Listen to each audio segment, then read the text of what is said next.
Okay, moving on. We are now on part 8, I believe, of Feminism, Satan's Plan to Destroy Your Family. If you'd like to follow along, you can go to creationliberty.com, type in Feminism, Feminism, into the search bar, and that will bring you to the article, and you'll have to click on the section. It's entitled The Illusion of Rape Culture, because that's what we're going to discuss today. Or if you're listening by YouTube, you can click the link in the description, and that should take you to where we are. We've come a long way so far. We ended last week talking about the different abuse problems that were going on, how men are actually suffering abuse at the hands of women more than women are at the hands of men. And we're going to find out some even more very sad details in a similar manner on the issue of rape. Now, in the beginning of the teaching that I was doing, we quoted from feminist.com, and they gave their list of things that feminists claim that they're fighting for, right? They're giving their false definitions of what feminism is, and how, you know, we're fighting for human rights, and that feminism was advocating for, quote, the right of women equal to those of men, end quote. But as we can already see so far, that's a lie, right? Feminists, they really could not care less about the rights of the people. They only care about the rights of themselves, but more importantly, they want to give feminists special privileges, special rights above all others. Now, women already have special privileges above all others. We've already demonstrated that, and we're going to demonstrate that even further as we go through this. But feminists want even more than that. Now, the video that I included in the introduction to this article and this teaching, there was a bunch of feminists that blocked the entrance to a men's forum. There were many women who were just up there screaming profanities at these men and the police too. Okay, the police, the campus security, which is really such a ladylike behavior, is it not? That's why I don't call them ladies, I call them women. And they keep accusing the speaker of the meeting over and over. And every single man who attended there, they accused them of being a rapist. Isn't that weird? They just wanted to go in and discuss men's issues. And they all got accused of being a rapist. This is not uncommon. There's a feminist blogger I have on here. She claims she was raped. If I remember right, she said she was raped 27 different times. And I flat out don't believe her. I flat out don't. And she claims that she gets raped all the time. She calls herself, quote, a hot sex goddess, end quote. And I have a picture of her on the website if you want to go look at it for yourself. She looks like the Hunchback of Notre Dame. The thing is, I mean, the way she dresses herself, she's way overweight and just looks hideous the way she set herself up. She doesn't have to be like that, but she chooses to be like that. I mean, I don't think she's in any danger of being raped, okay? Because most men are going to... Excuse me? I said she looks like a toad. Yeah, a little bit. I would say that's kind of an accurate description, but the thing is, most men would stay far away from her. That's my point. The Bible says that women ought to, adorn themselves in modest apparel and not try to put everything, making themselves up with all this silver and gold and raiment, but try to have the humility of the heart and let the gentleness of the spirit come forth and that kind of thing, right? We understand that in Scripture. But I'm not saying I'm putting a huge emphasis on looks, but when we're talking about the issue of rape, that's somebody fulfilling some sort of lust fulfillment, and she's not really going to be the kind of person that's going to fulfill that for hardly any man at all. And here's what she said on her blog, okay? From one who calls herself a hot sex goddess. She says, quote, "Let me tell you, sisters, all men are disgusting animals, pigs.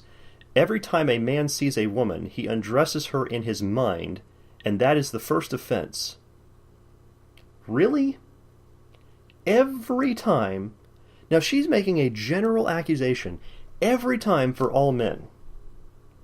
Well, let me give you an example of what she's saying. You men who are in our church right now, who are listening to this live, you are being accused of undressing your mother in a sexual manner every time you see her. That's exactly what she's claiming. She says every time a man sees a woman, he undresses her in his mind. How disgusting is that? She's accusing me of undressing my mother and my sisters, and that's a matter. That does not happen. I can assure you that does not happen, okay? But you see, she's making this generalization out of rage, not out of logic or reason. She continues to say it's the precursor to rape. He is premeditating rape. Well, what does that mean? It's thought crimes. He's being accused of a thought crime, right? A thought crime that he's not even thinking. She continues to say, even if he doesn't go through with it, he has the mind of a rapist. It's no different from a man pointing a gun at you. He shows intent, even if he fails to pull the trigger, end quote. And yeah, that's why when somebody points a gun and does not pull the trigger, they're prosecuted for murder, aren't they? No, they are not prosecuted for murder, because they didn't murder anyone. Okay? She's saying they're guilty of the deed without doing the deed. What are you talking about? People have thoughts all the time. I guess if you go back to the abuse section, and you really, because, I mean, this is the same thing. In the abuse section, okay, we talked about how men were being accused of thought crimes. You may not have done the deed, but you're thinking about doing it, so that's as good as you being guilty. Okay, if that's true, then arrest every parent on the planet, because every parent on the planet has thought about beating their child senseless. So I guess they all are under arrest for thought crimes. There's a huge difference between thinking about something and doing it, and there's a huge difference between thinking about something and not thinking about something. I cannot ever recall thinking about raping women when I've been among them. I mean, and most men do not have those kind of thoughts. I'm not saying there aren't any men out there. There are probably some perverted men out there that just think about raping women every time they see one. I'm sure there are. And that's why we need good husbands and fathers to help keep our wives and daughters and people like that away from men like that and train them. Here's the type of men who's like that. Here's the kind of things you're going to see from them. Stay away from men like that. Oh, okay. Thanks for the tip. I'll stay away from them. It's really that simple. But this woman, when you see, I mean, she's like, oh, well, you know, a man's undressing me with trust me, if you think that men are undressing you with their mind, you should have no fear of that whatsoever. I don't think you're in danger of that whatsoever, lady. I can't see that in her. But anyway, I guess really if you want to keep the rapist at bay, you could follow after her, because her nasty demeanor and totally just disgusting physique is enough to keep any rapist at bay. So the feminist journalist for the Guardian newspaper, her name is Julie Bendel, she posted just about the same thing on her public Twitter account, and here's what she said, quote, "Dear misogynist trolls," and a misogynist is someone who is claimed to be biased against women. "Dear misogynist trolls, I'm going to make things easier for you, save you some time. All men are rapists and should be put in prison, then shot." End quote. Yep. Every single one of you. Me, my Christian brothers who are in this church, who all of us make effort to love our wives and mothers and sisters and daughters, as the Bible instructs us, she says we should all be put in prison and shot. So it's not enough to have us in captivity. We have to be killed too? I guess so, because, you see, I'm starting to wonder where all this money for all this free stuff that they want is going to come from when all the men are dead. Really starting to wonder. So, anyway, I mean, like I said, I'm automatically accused of raping or wanting to rape women, even though I've never recalled wanting to do that deed or even think about it when I'm among women. But, you know, thankfully we have these feminists around to explain to us that just because we're males, we're automatically genetically predisposed to raping women. Thank God we have them, right? I mean, where is all this hostility coming from, really? I mean, why are innocent men being accused of doing something they obviously didn't do? Yes, there are men who rape, but as we're going to see in a little bit, there are women who rape too. And quite a few of them. Most of this animosity is coming out of the deception that they have adopted, which is it's false statistics and lies that have convinced gullible women in the U.S. that we live in a rape culture. Okay. Now, when I say a rape culture, what do I mean? Well, let's look at a definition from Marshall University. They have a women's-centered website where they define this term. And they say, quote, "Rape culture is an environment in which rape is prevalent and in which sexual violence against women is normalized and excused in the media and popular culture," end quote. Okay, well, based on that definition, I'm going to say this as delicately as I can. The United States is not a rape culture.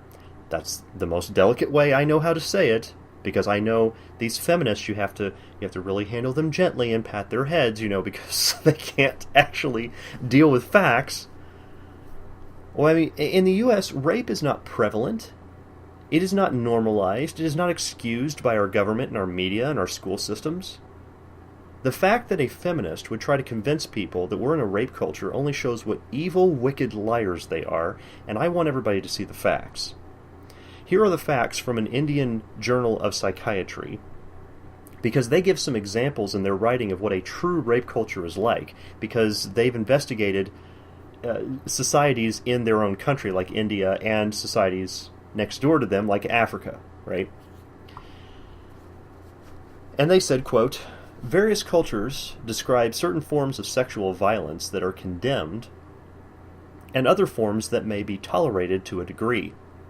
The culturally legitimized forms of violence, thus giving rise to a continuum with transgressive coercion." What all that means is basically it's socially accepted forced compliance, okay? You are forced to comply with this based on society's expectations of you. That's what they're talking about there. I know there's a lot of words most people were just like, your mind just went blank as I read them. That's what that means, okay? She says at one end to tolerate coercion at the other, right? So they tolerate one thing in order to say we're not going to tolerate this, but we will tolerate this. It's kind of a compromise they're making. For example, in South Africa, only the rape of white women was prosecuted under an apartheid system. If you've ever heard that word apartheid, that's what that meant, okay? While sexual violence against black women was accepted as a part of life. Childhood marriages in certain parts of rural India involve marriage and sexual relationship with a girl who is not yet an adult. It thus amounts to sexual coercion and is considered illegal. However, the entire issue is sanctioned by personal laws defined by individuals who partake in such marriages as condoned by Kap Panchayats, that's an Indian village union in northern India, who decide on marriage partners in certain parts of North India. Similarly, sexual violence is considered legitimate by young men in South Africa who also believe that mental health is negatively affected by lack of sex, end quote. Well, let's go over a few questions. I'm going to give 5 questions here that you can just think about in your mind and use your own cognitive reasoning on this. In the United States, is the rape of women legal? No. Number 2. In the U.S., are women prevented from prosecuting their rapist? No. Number 3. Do U.S. courts grant innocent verdicts to rapists? No. Number 4. Does the U.S. government allow the marriage to little girls for men to have sexual intercourse with them? No. Number 5. Does the U.S. media and public school system teach young men and women that rape is necessary to upkeep men's personal health, like their mental health? No. None of the things that are described in actual rape cultures are anywhere close to what we have in the United States. Nothing. None of these things happen in the U.S. So how is the U.S. a rape culture? Rape is not normalized here. It's not excused in the media. But feminists will continue to try to deceive people on statistics to say rape is very common. But this is because they've been deceived. Or rather, I would say this. They've allowed themselves to be deceived. That's called willful ignorance. I'd rather say that. Because it's not that they can't learn, they're unwilling to. And they've learned it from other feminist authors who are flat-out liars, and we're going to see that later. Okay, I'm going to show you some of the investigation that's been done on some of these statistics that have come out that are still being quoted by feminists today, and it's coming, a lot of it is coming from like rigged surveys, okay? But they're trying, what a lot of them they're trying to do in some of these surveys is change the definition of rape in order to convict all men of it. We're going to see that in a little bit as well. Now, Barack Obama, who obviously has become infamous for his dishonesty and deception in the policies he's approved, which have helped to enslave our nation, and yet it seems like most of the nation is still completely ignorant of this. I mean, I've seen people, I've got videos on our article about should Christians vote, which you can read more if you type in the word vote, V-O-T-E, into the search bar at creationliberty.com. But I've got videos on there where people were tricked into thinking that another candidate was actually supporting or approving of certain policies that Barack Obama had approved of. So they tricked Obama supporters into thinking, for just an initial conversation, that it was his opposing candidate that was supporting all these wicked things. And these people are saying, no, that's wrong. They shouldn't do that. And he says, well, I have a confession to make. These are actually all things Barack Obama has implemented in just the first 3 weeks he was in office. And they were like, no, that can't be true. Because they didn't even bother to find out. They just went to some, what was the famous thing was him going on this, that lesbian, Ellen DeGeneres, her TV show, and him dancing around. They're like, oh, he's a good dancer. I want to vote for him for president. Oh, man. I'm going to have to address that later. I mean, this is the... I don't want to get ahead of myself, because we're going to address things about voting later, okay? Because when we get into the issue of feminism, you can't not address the issue about women's right to vote. We're gonna go over all that later and the problems that has caused. But anyway, Barack Obama, he gave a speech in 2014. Here's what he said, quote, "Today we're taking another important step with a focus on our college campuses. It is estimated that 1 in 5 women, I repeat, 1 in 5 women on college campuses has been sexually assaulted during their time there. 1 in 5. These young women work so hard just to get into college. Often their parents are doing everything they can to help them pay for it, so when they finally make it there only to be assaulted, that is not just a nightmare for them and their families, it's an affront to everything they've worked so hard to achieve. It's totally unacceptable," end quote. Now, I do want to say this. If those statistics were true, if they were true, I agree with Barack Obama. The problem is, they're not true, okay? Because, I mean, even hearing 1 in 5, most of the time it's been 1 in 4. They quote either 1 in 4 or 1 in 5, right? Because they used to have pins that were very, pins you'd wear on your lapel or whatever, that feminists would wear all the time. It was typically back in the 70s and 80s, these were passed around a lot, that all it said on it was 1 in 4. That was the common statistic. I don't know where they got the 1 in 5 from. Maybe it was his staff. Maybe he has feminists on his staff that are giving him these numbers. I don't know. Maybe 1 in 4, 1 in 5, these statistics. Though, when I first heard this, I was like, that is so strange to me, because I lived spitting distance away from Ohio State University's college campus. I mean, I was literally could spit onto their campus, and sometimes would. I'm just kidding. No, I wouldn't do that. But anyway, the point is that I hated living there. I lived there for a number of years, and I hated living there. But I was right on the edge of it. I frequently traveled through Ohio State University at all different times during the day. I had many female friends who lived on campus because they attended school there. I never once heard of anyone being raped while I lived there for 4 years. Nor had I heard of anyone who had ever heard of anyone who had been raped on campus in the 4 years that I lived there. And around every corner as you walk through, there was an emergency station that had a phone and the big button that you could press for campus emergency security would come to help in case of an attack. And there was also a phone attached to it if you had to call someone for help or something, right? So, as far as I could tell, that college campus was the most secure and safest place for a young woman to walk probably anywhere in the country. I mean, these statistics don't make sense. 1 in 5, 1 in 4? Something's not right here. And as unsurprising as it turns out, what he was told by feminists is totally a lie, okay? And it's going to be based on a rigged survey I'll show you later. But in 2014, the same year that Obama gave this speech, saying that 1 in 5, right? That's what he said. He's saying 20% of college women get raped. That's what he's claiming. Or feminists with the 1 in 4, that would be 25%. Those numbers are insane. There was a study, a special report that was released by the U.S. Department of Justice on rape and sexual assault. This is the same year, okay? Among college-age females that were taken from a national crime victimization survey between the years of 1995 to 2013. So it's a total of 18-year span up to 2014. They found that the rate of rape among college students was 6.1 per 1,000.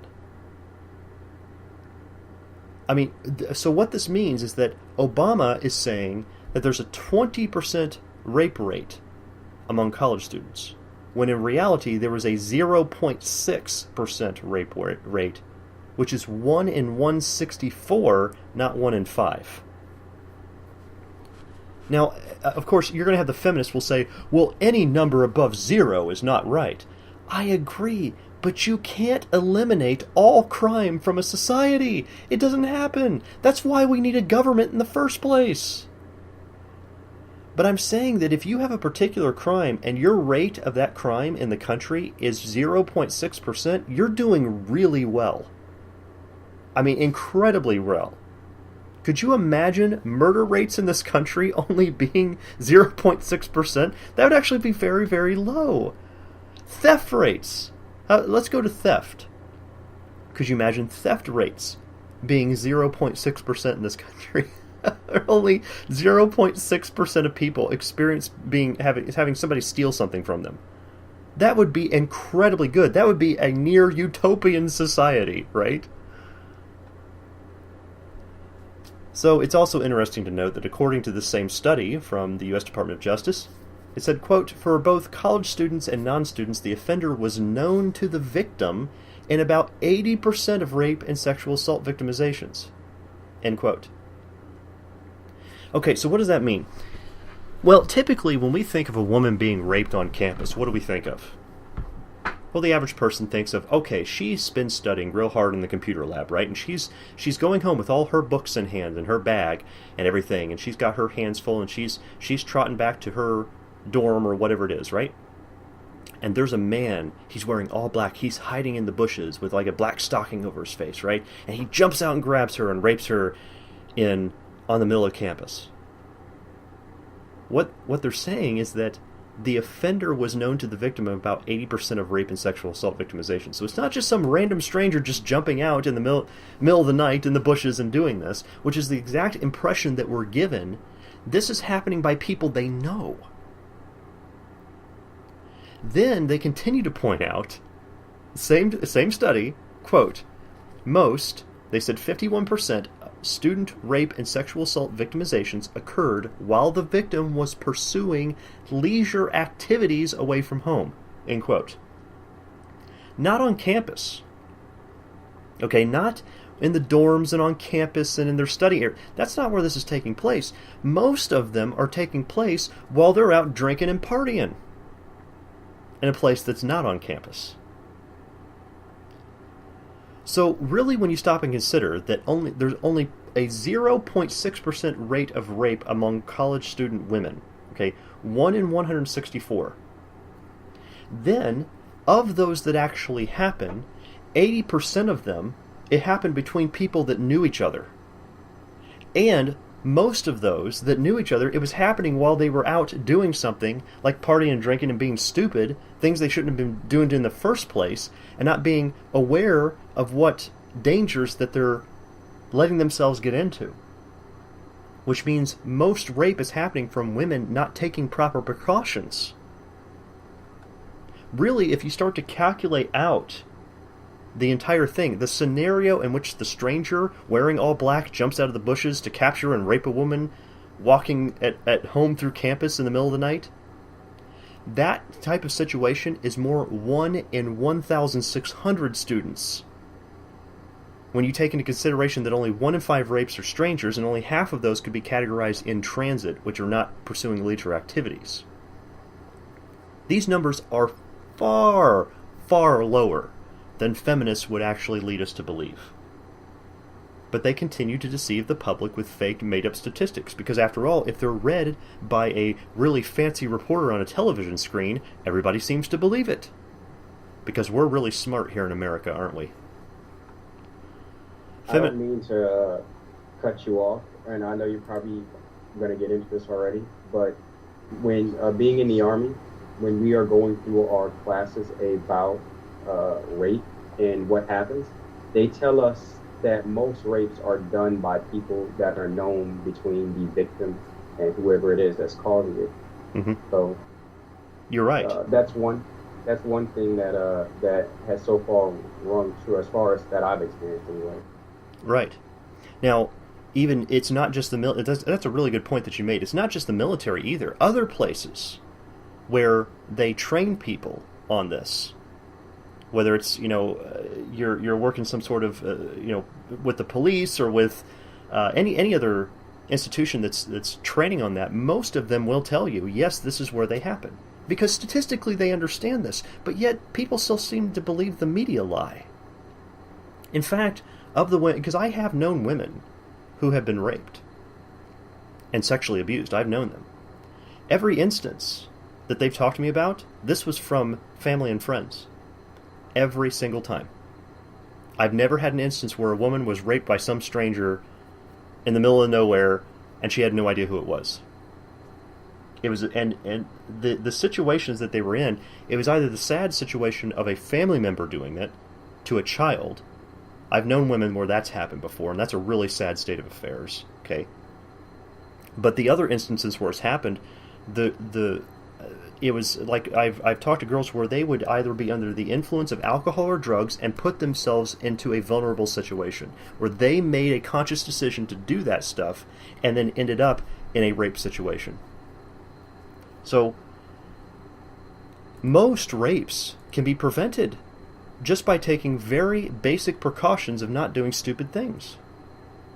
But again, most people who would come onto the media and say that would get burned at the stake for daring to say such a thing. Why? Because that would force feminists to actually have to take responsibility for their choices. And what is feminism again? I mean, reading the definition that I gave, it's an outcry of privileged women who don't want to suffer consequences for their choices.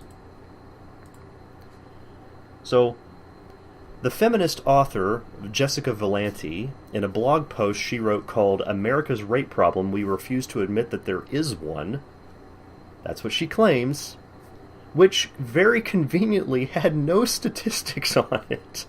Okay? She said, quote, "Rape is as American as apple pie. Until we own that, nothing will change," end quote. See, that's a lie. She believes that America is a rape culture, when it isn't one. And so she's encouraging people to embrace a lie in order to incite change. Do you realize that every time change is incited based on a lie, the change that happens is bad? It is never good. Okay? It only takes away people's liberty when we incite change based on a lie. So, these kinds of statements, I mean, they are extremely common in the feminist movement. I've seen these kind of things happen. There was once I saw a debate that was going on with a creationist in a classroom. This just came to mind, but what he was pointing out was that the entirety of evolution is a lie. It's just a religious belief, right? Of course, he was doing this at a college that was a heavily evolutionary-based college. And so, of course, you have a bunch of students that are getting up and they're going to whine about it and all that stuff. And so, one of this kid gets up and, it was really ridiculous. He's saying, well, you're saying that these things are so-called lies. He says, what happens if we take these lies out? How are people even going to have any motivation to do science unless we have these lies in there? The guy that was speaking about lost his mind. He says, listen to what you're saying. You're saying we can't do science or have any motivation to learn unless we lie to people. How is that? Oh, man. Because we're really smart in America, right? America, greatest nation in the world, right? Very quickly becoming the dumbest nation in the world. So there's a woman by the name of Dr. Christina Summers. Well, doctor's not part of her name, but Christina Summers. She's a resident scholar at the American Enterprise Institute in Washington, D.C. She noted the frequency of this 1 in 4 claim that's used by these feminist organizations, try to claim, the U.S. is a rape culture, 1 in 4. So she found the stat came originally from Miss Magazine in 1985. Now, Miss Magazine was indirectly funded by the CIA because Gloria Steinem worked for Miss Magazine, and Gloria Steinem was CIA funded because she was an undercover CIA agent. Just throwing that little tidbit of information in there. I don't really cover that much or at all in this article or in the book that we're trying to work on upcoming here. That's why, if anybody wanted to know why it's taken a couple weeks between the different teachings we've had here, I took a couple weeks off because we're doing the work on completing a book for this topic. Right now, I have members of our church that are volunteering their time to help me out with that, which I'm very grateful for. But it's taking a lot of time to do, and it's just there's a lot of work involved. That's all I'm going to say. But anyway, in the book that we're writing into, I'm not really covering that topic because I really think it doesn't matter for the most part. I mean, whether the CIA was causing and help funding this, or whether it was the Rockefellers, which they have admitted on, this is the kind of thing where if you looked at the interview that was done by Aaron Russo before he died, there was an interview he did with Alex Jones, and he said, yes, I've talked with Nicholas Rockefeller, and Nicholas Rockefeller had asked him, he says, what do you think women's lib, which is the feminist movement, he says, what do you think women's lib's all about? And he says, I think it's about, fighting for equal rights between men and women and all that. And Nicholas Rockefeller, he told Aaron Russo directly, he says, you're an idiot. He says, we funded women's lib. And he said, Aaron Russo said, well, why? Why is that? He says, well, there's a lot of reasons. He says, but a couple of main reasons. He says, number one, when you get women's lib going, then you can tax double the population. See, beforehand, you were only taxing half the population. He says, but you get women to the workforce, then you can tax more of the population. He says, and second, once you get the women into the workforce, you get their children into schools earlier, and then you can start indoctrinating them at an early level. That's based on Aaron Russo's testimony. That's exactly what Nicholas Rockefeller told him, and it makes perfect sense. So whether it's the CIA, the Rockefellers, or a combination of all these people, it really doesn't matter, because the philosophy is still corrupt.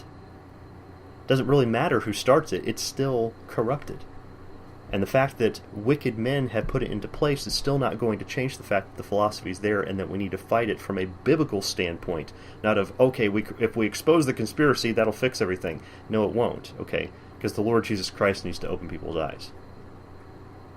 Anyway, so, getting back to the point, Christina Summers was researching this. She found the stat came from Miss Magazine in 1985 by an author who was a feminist by the name of Mary Koss.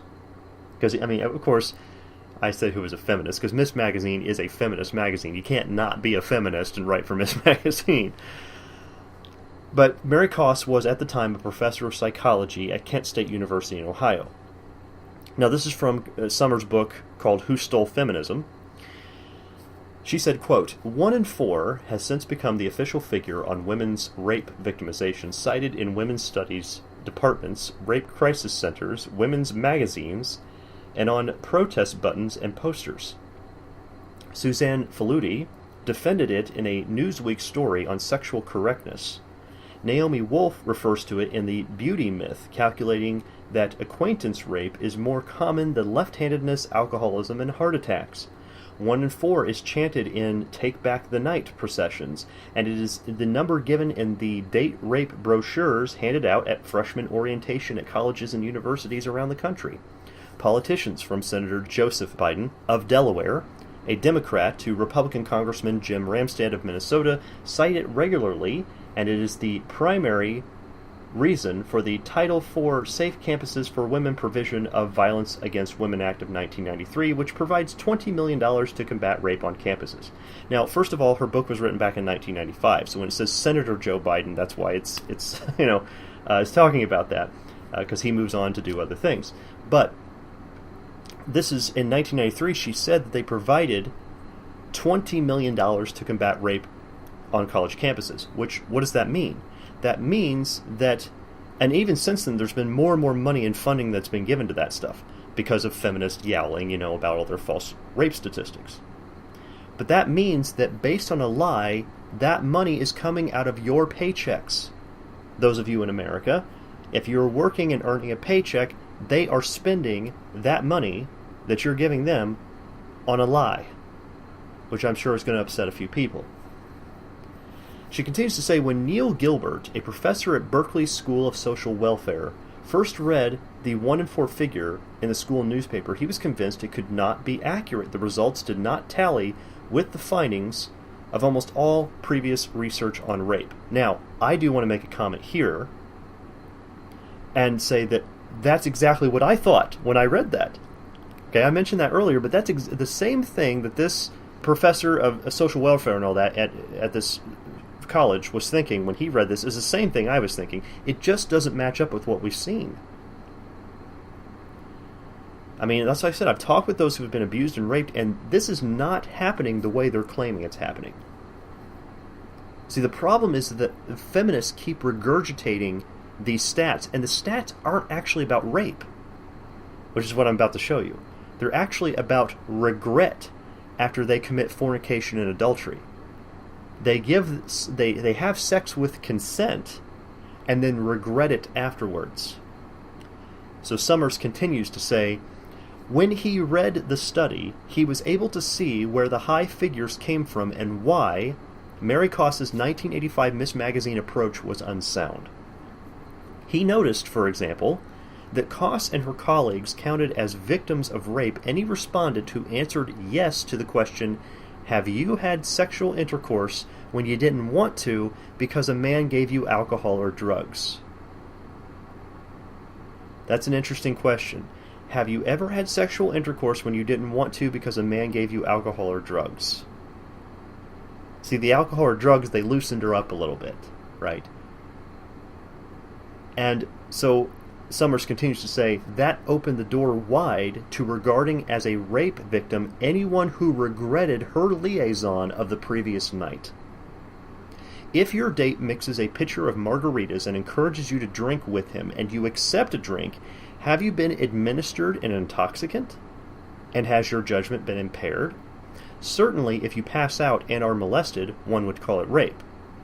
But if you drink and, while intoxicated, engage in sex that you later come to regret, have you been raped?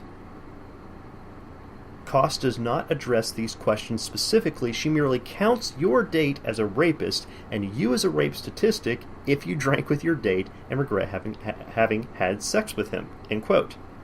Now, once again, this is why I say Christians, stay away from alcohol and don't have sex till you're married. If you stick to the biblical framework of how this is supposed to be done, you won't run into these problems in the first place. But my point is that the phrase, I immediately regret my decision, how you feel regretting the decisions that you've made is not a legitimate excuse to destroy another man's life by falsely accusing him of being a rapist. That's why the women that I talked about earlier, like the hideous one, the genie said looked like a toad, right? The one that was like that, that's why she claimed, I've been raped 27 times. Probably, likely, and I would say 99.9% likely that she actually gave her consent to have sex, regretted it the next day. She probably got involved in parties and drinking and drugs, regretted it the next day, and then called it rape. Because she regretted it. So the guy had to have been pretty drunk too, or he wouldn't have done it. Right. You see, but they're all involved in doing the same stupid things. Okay? And the logic of the situation goes right out the window. Let me give you the logic of this. If you're saying that a man gives you a drink and you lose some of your reasoning process and decide to have sex with him, and you call that rape, let me give you a different scenario. A man and a woman go out to a bar, they share drinks. He pays for the first round, she pays for the second round. Then they choose to have sex. If those definitions are correct that Mary Koss was giving in Miss Magazine, then they both just raped each other. How does that even make sense? And two negatives don't make a positive. Come on. It's not like, it doesn't work like that. I mean, you just throw logic right out the window. And it's unbelievable that these women think like that. I remember watching a lady who was going on with, she had an anti-feminist poster at one of these feminist rallies, and of course the feminists they will physically attack her for doing this. And she went to one, and I watched her where one of the girls came up to talk to her, and she said, look, we didn't know who you were before you came here, and you had some interviews that you did with some of the women here. They had originally given you their consent to be on camera. She says, yeah, but now they're withdrawing that consent. And the lady goes, that's not how it works. And the feminist said this at the rally. She says, don't you think that's a little awkward for you to be saying that at this rally? She said, what are you talking about? That women can, they can choose to have sex with men given consent and then call it rape the next day and just change her mind? It doesn't work that way. But you see, it's so, they have gotten that philosophy so nailed down in their mind. They think they can give their consent on a camera interview and then withdraw that consent later. It doesn't work that way. You have to take responsibility for your choices, and that's why there's been some anti-feminist, there's all sorts of feminist images that they put out that produce a lot of propaganda. They're all over the place. Some men have started, and men and some women, by the way, there are women helping men in this too, producing some anti-feminist images to put out around the internet. And there's this one I really like that has this girl who's sitting on the edge of a bed just staring out a window. And it says below it says, just because you regret it doesn't mean it was rape.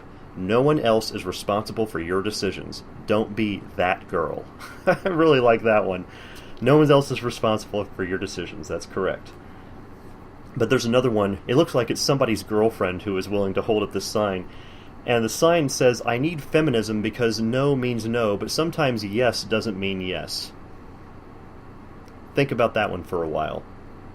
Because if you say yes, you can withdraw that yes and say, well, the yes was really a no, and I can get away with anything I want. That's really what that's saying.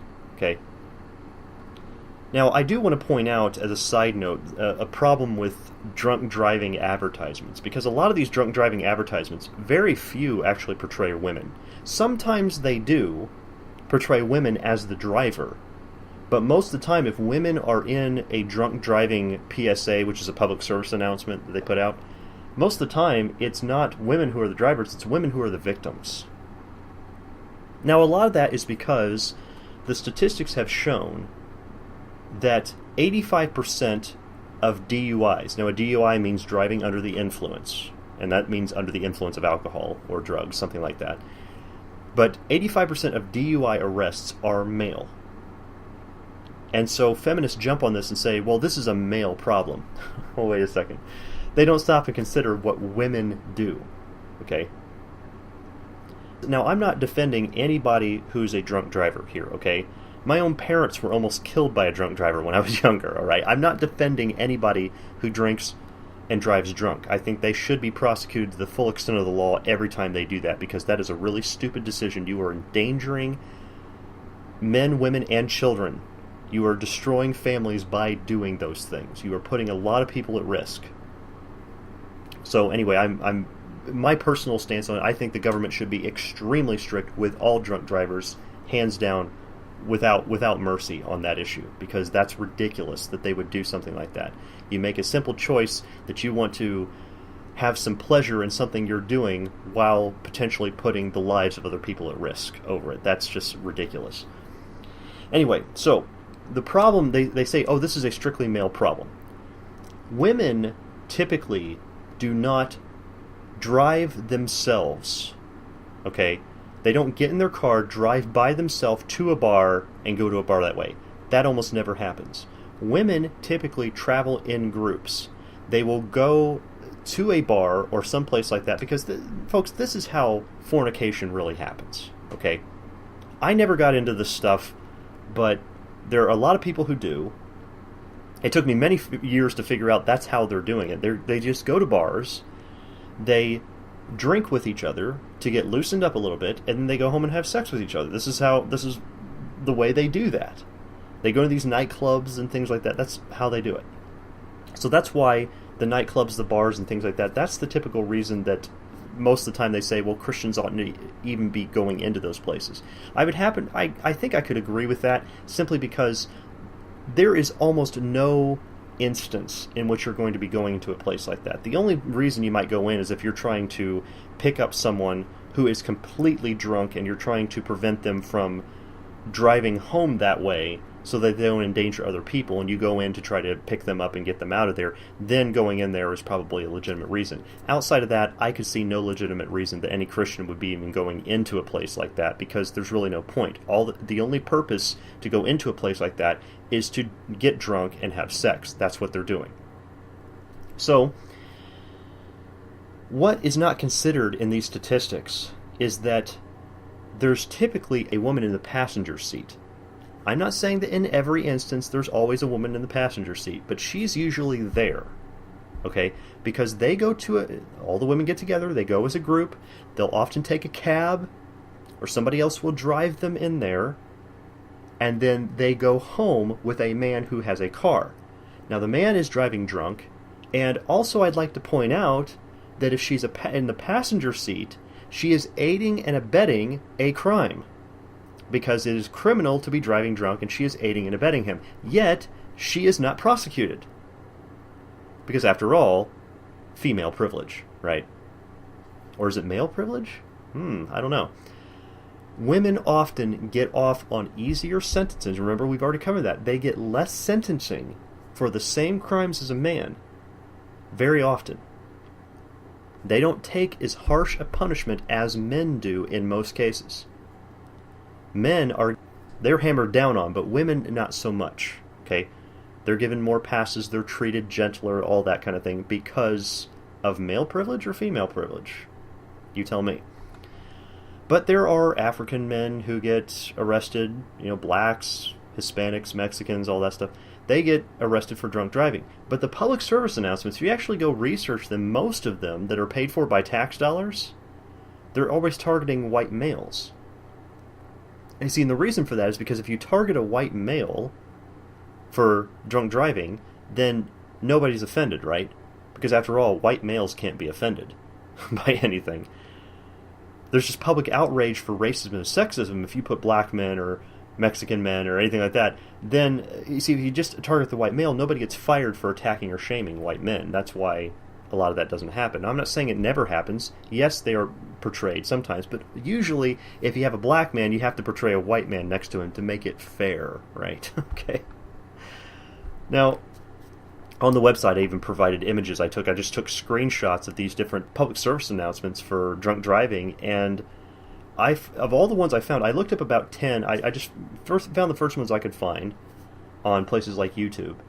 And after looking at 10 of them, I found one of them that had a woman driving the car drunk. Other than that, the victims were women, and the men were always portrayed as the drunk drivers. Anyway, I guess I just wanted to point out that that's really the biased leanings towards that, is that women...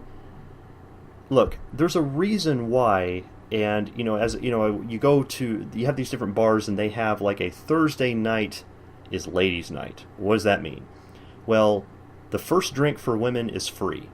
That means they allow women to just come into their bar, and they can order, if they want, they can just go in and order one drink, they get it for free, and they don't have to pay for anything. Why would bars give away very expensive drinks to women for free? Because men won't more often show up to a bar unless there are women there. If women are there, more men will be there, and men will buy drinks, and they will buy drinks both for themselves and for women.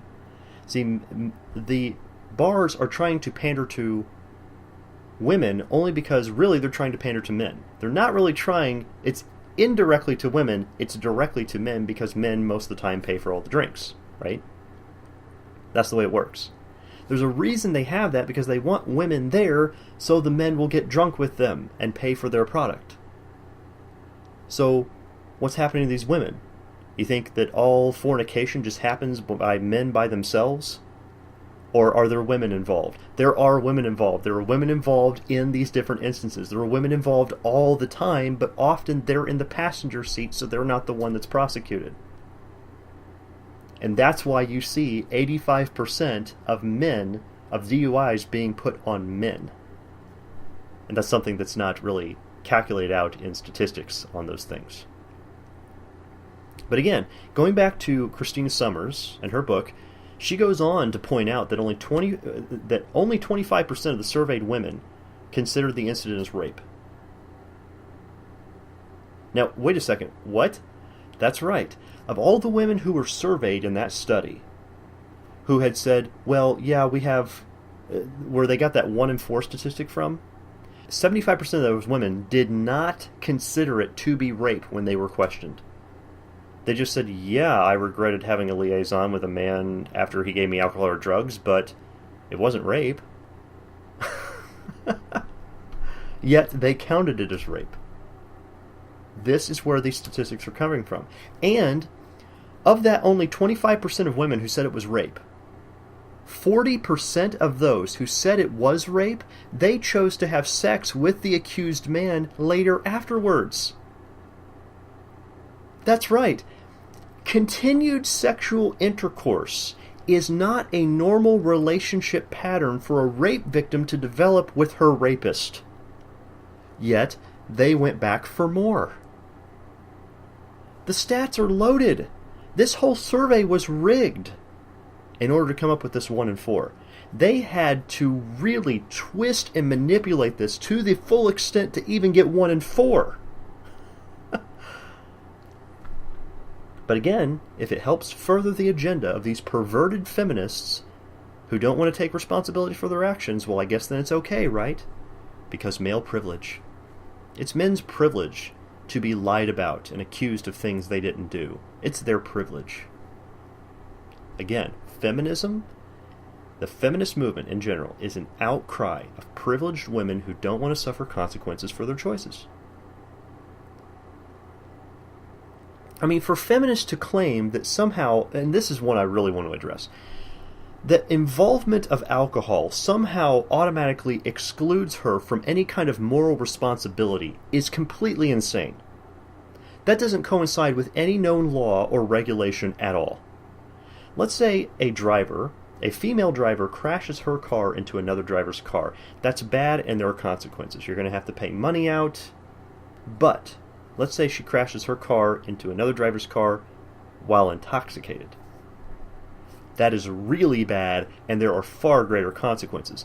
How is saying that the involvement of alcohol rids one of any responsibility for their actions? That is illogical. That is flat out stupid. I mean, if women are supposed to get a pass, well, that's like saying, well, she might have driven her car into your car with you and your family, and you might have survived, and both your children are dead, but she was drunk, so have a little understanding, okay? What do you mean have a little understanding? That should be manslaughter. She should be prosecuted for murder because she chose to drink and then she chose to drive. I mean, if women get a pass, meaning that drinking alcohol gives them immunity to consequences, and feminists really want equality, why not give men immunity to consequences? You see, if a man drinks too much alcohol and he rapes a woman, why isn't he given immunity to those consequences? Here's what happens. A man goes out and gets drunk, right? And he forces himself onto a woman. Well, he's prosecuted for rape, isn't he? That's right. So a woman gets drunk, she consents to sex that she later regrets, and he's still prosecuted for rape. So if he gets drunk and does it, or she gets drunk and does it, he takes the consequences for all the actions. Again, men, 200% responsibility, women, 0. I didn't say that at the beginning to be cute. I'm saying that's the way our society is treating things. I mean, certainly then a man who drinks too much and rapes a woman, he should be prosecuted to the full extent of the law. But a woman who drinks too much and chooses to have sex shouldn't be able to lie and get away with it simply because feminists have chosen to call the U.S. a rape culture. In fact, the phrase rape culture, I mean, how did that gain popularity? Well, see, that didn't become a popular term until after a documentary came out in 1975, which was called, you guessed it, Rape Culture. Now, what's fascinating about the timing of this documentary, just makes me laugh. 1975, right? They spent, a couple years preparing for this and released it in 1975. While they were filming for the documentary, rape was punishable by death in the United States at the time. That's right, from 1971 to 1977, rape was punishable by execution. It wasn't until 1977 that it was a U.S. Supreme Court, Coker versus Georgia. I have all the court case documentation on here. You can look this up for yourself in the links. The Supreme Court ruled that the death penalty was, quote, grossly out of proportion to the severity of the crime, end quote. And I would agree with that, but only under certain circumstances. Okay, and that's based on what the Bible tells us about the punishment of rapists. Now, thankfully, because of the Lord Jesus Christ, we don't have to adhere to the civil punishments concerning the statutes of God's laws. Okay, that was given to the Jews for their civil government. And there's certain civil laws and ceremonial laws. We don't have to follow those like the Jews had to under God's law, because we're under the priesthood of Melchizedek, not the priesthood of Aaron. Okay, so you need to understand your scripture on that. Read Hebrews chapter 6 through chapter 8, and that'll explain more about that. But in the days of the Jews of the Old Testament, and the reason I go back to the Old Testament is not to say, I'm not trying to get people to say, oh, you need to follow all the letter of the law like the Jews did in the Old Testament. No, I'm saying we are in a new dispensation. But it is good to go back and read the Old Law to see how God decided what was right and wrong, to see what his attitude towards things are. That's why we talk about issues like the Christmas tree being wicked idolatry, and people refuse to see that. We see they don't go back in the Old Testament law to see how God views these things. And they think, well, Jesus, he delivered us, so it's okay that we do all these abominations because Jesus delivered us. Well, that's interesting, because in Jeremiah, that's exactly what the Jews were saying to God. They said, oh, we are delivered to do these abominations. It's exactly what they said. So, we're going back to the Old Testament to get a reflection of God's attitude towards these things and the way he handled that stuff. So we're looking to see things the way he sees it, not the way we want to see it. Okay? So, if a man forced himself onto a woman in the Old Testament law, okay, that's rape, and she was already betrothed or married to another man, the rapist was to be put to death. This means a death sentence was justified under a particular circumstance, okay? However, if you go back into Deuteronomy chapter 22, starting in verse 28, it says, if a man find a damsel that is a virgin, which is not betrothed, and lay hold on her, and lie with her, and they be found, then the man that lay with her shall give unto the damsel's father 50 shekels of silver, and she shall be his wife, because he hath humbled her. He may not put her away all his days. So, there are a few things we need to consider from this, right? First of all, if a man rapes a woman and takes her virginity, which at the time in Israel was a very valuable asset, it might not be a valuable asset in America today, because it's been stripped of any of its value, but at the time in Israel, that man took that value away from her. That was part of the value she needed to land a good, wealthy husband. Under those circumstances, if you execute the rapist, how does that give justice to the woman who's been robbed of something she can't get back? Because the rape isn't just assault, it's theft. See, in the Bible, the thief didn't go to jail like they do today. All right? The thief had to pay back 4 to 5 times what he stole, and that was to compensate the victim. In our American society, the victims don't get compensated. What the victims have to do is pay for something called insurance. The insurance only covers what was stolen evenly, if they even cover it at all, because then you have to pay more to get even more insurance to cover the things that were stolen. Right? And then they will only cover evenly what is stolen. They're not going to cover 4 to 5 times. And then what happens to the criminal? Well, the victim then, through taxes, has to pay for their meals, their showers, the plumbing, the electricity, their clothing, everything else, right? I mean, we live in a society where victims are made to pay for everything. And criminals are not really punished as much as they're portrayed to be punished. So if we had, could you imagine if we had a system that required thieves to go to work and pay back 4 to 5 times whatever they stole? Typically, you would be excited if a thief stole from you. You're like, hey, it's payday! Somebody stole from me and they caught him! He's going to have to pay me back 4 to 5 times what he stole. He went in and stole, my computer. Well, that was valued at $1,500, so hey, I'm going to get $6,000 back. You get your new computer and then some. That's right. That's Exodus 22, verse 1. It says, if a man steal an ox or a sheep and kill it, or he sell it, he shall restore 5 oxen for an ox and 4 sheep for a sheep. So the problem is that you can't compensate a woman for something as precious as her virginity, because once it's gone, you can't get it back. You don't regrow all that, okay? It's gone. So her virginity was valued at the rapist's life, in that if she was promised to another person, right, she was going to be married, she was already going to be taken care of by that man. And the rapist would pay for it with his life via execution. But if she wasn't married or promised to somebody else, not only would he have to pay the family a dowry payment. Now, 50 shekels was a very hefty sum for most people. A lot of different websites have talked about 50 shekels not being very much because they're interpreting it by our American inflated currency, like modern day. But they're not going back into that day and when that was. Okay, 50 shekels was a lot of money that you would have to save up a lot for if you didn't make a whole lot. But the 50 shekels, and a lot of people, you have to go back. We have an article called Does the Bible Justify Slavery or something like that. Just type in the word slave, S-L-A-V-E, into the search bar at creationliberty.com. I did an entire teaching on that one. It's very interesting that they always portray this shekels. Oh, well, you see in the Bible, women were bought and sold like slaves. That's not what he was doing. It was not paying for her as in, I am buying this daughter from you because she's a slave. That's not what was happening. The dowry payment was proof to the family that he had the money to care and provide for a wife. It was proof to the father, I can take care of her. So he will feel more comfortable letting his daughter be married to him. Because after all, isn't the husband supposed to be the provider and the protector and the authority? Yes, he is.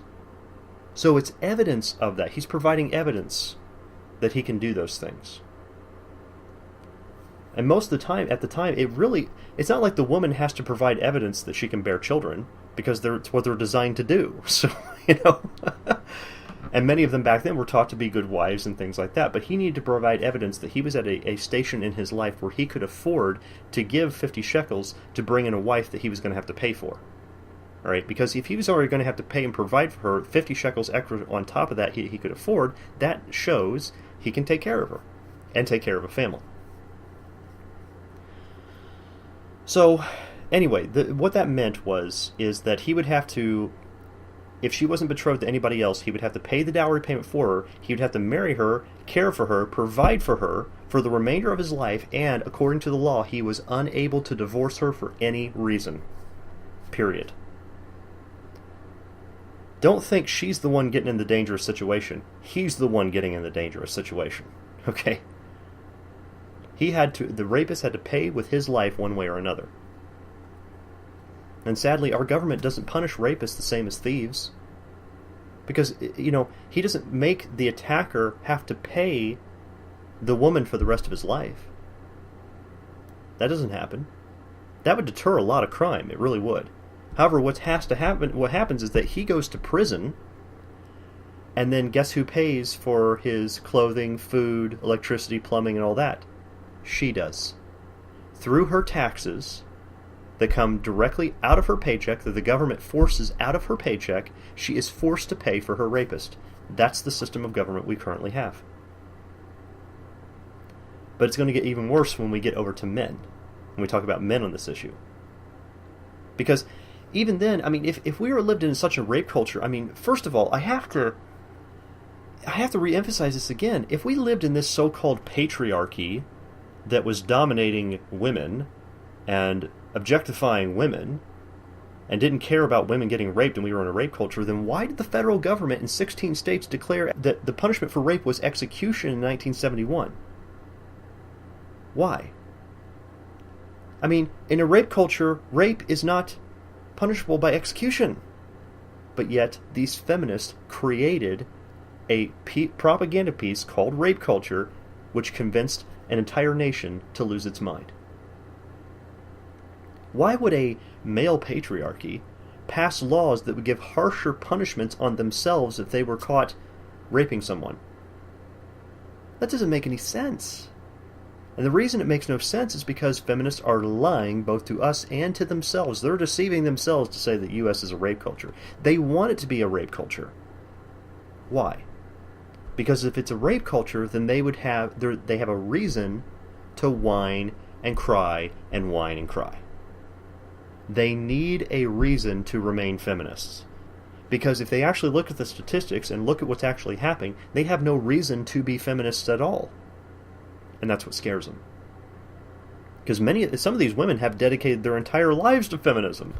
So if it's not true, then they've dedicated themselves to a lie and they're really pretty much useless. Scares a lot of them. It's also insulting to women in Africa, for example, or women in India, a real rape culture, for these privileged feminists to claim that they are in a rape culture when they're not. I mean, Time magazine had reported statistics that was taken from human rights organizations that estimated that over 40% of African women get raped in their lifetime. And that women over there are punished for being raped. If they're raped and they report it, they can get punished for that. And I've read news articles about such instances. I mean, that's a rape culture, and it's an insult to African women for these privileged, self-righteous feminists in America to feign a connection to their personal situation. But what's even worse is how that's an indirect insult. That's an indirect slap in the face to those women in Africa. But what gets ignored is the direct insult and the direct slap in the face and the direct punishment that men have to take for the lies of women. And we're going to get more into that next week. That's where we'll end now, and we'll talk about some more instances of that, and we're going to give you some very, very sad stories and show you the truth of what's really happening in America for men that are having to suffer huge amounts of fines and jail time over women who lie about being raped, and it's a lot more common than you actually think. And I'll show you the statistics on that. We'll cover that next week. Did anybody have any questions or comments about anything we talked about today before we close?